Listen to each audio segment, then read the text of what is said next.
तो दोस्तों जो एयर इंडिया का क्रैश हुआ था अहमदाबाद में, उसकी रिपोर्ट निकल के आ गई है और उसमें ये बताया गया है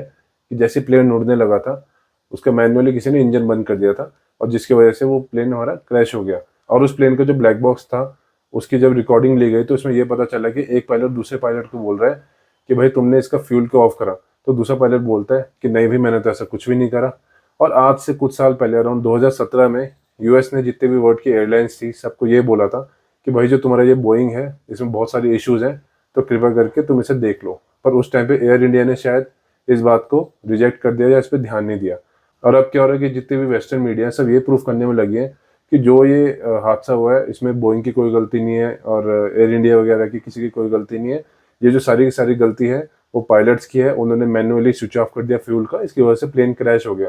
क्योंकि अगर ये सब प्रूफ हो जाता है कि पायलट की गलती है तो जो ये केस है वो ऑटोमेटिकली क्लोज हो जाएगा, क्योंकि पायलट तो इस दुनिया में रहे नहीं है। लेकिन अगर ये जो केस है ये पूरा बोइंग पे चले जाता है और अगर प्रूफ हो जाता है कि बोइंग की वजह से, बोइंग के अंदर टेक्निकल फॉल्ट था उसकी वजह से जो ये प्लेन था क्रैश हुआ है, तो ऐसे में बोइंग को हजारों करोड़ों का नुकसान हो जाएगा। और इसी चीज से बचने के लिए अब मुझे ऐसा लगता है कि जो भी पूरा इल्जाम है ये पूरा का पूरा पायलट्स पर डाला जा रहा है कि उनकी गलती की वजह से ही ये प्लेन क्रैश हुआ। क्योंकि भाई ये जो दुनिया है यहाँ पे पैसे के लिए इंसान कुछ भी कर सकता है, तो बड़ी बात नहीं है अगर जो ये पायलट्स हैं इन पे ये सारा का सारा इल्जाम थोप दिया जाए।